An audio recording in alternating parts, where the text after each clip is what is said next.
কিছু কিছু সম্পর্ক ছিন্ন হয়ে যাওয়াই ভালো। বুক চিরে গেলেও সম্পর্ক যদি কমফোর্ট না দেয়, তাহলে মায়ার টানে পড়ে থাকা উচিত নয়। যেই দরজা তোমায় বারবার ক্ষতবিক্ষত করে, সেই দরজায় খিল দিতে শিখো।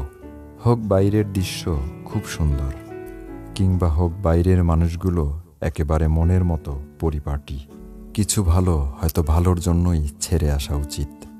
কারো জন্য মনে দুঃখ পুষে রেখে নিজে প্রতিনিয়ত কষ্ট পাওয়ার মানেই হয় না। তুমি যার জন্য দুঃখ পাচ্ছ, খোঁজ নিয়ে দেখো, সে অন্য কাউকে নিয়ে দিব্যি ভালো আছে। কিছু রাস্তা তোমাকে একাই যেতে হবে।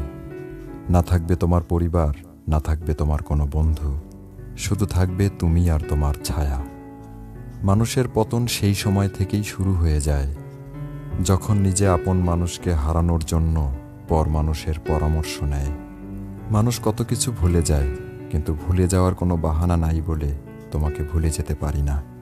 পৃথিবীতে যারা মুখ ফুটে নালিশ করতে পারে না, চুপ করে থাকে, তারাই উল্টো দোষী হয়।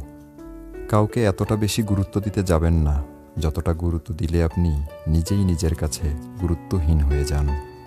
যার যতটুকু প্রাপ্য ঠিক ততটুকুই তাকে গুরুত্ব দিন, কারণ অতিরিক্ত গুরুত্ব সবাই হজম করতে পারে না।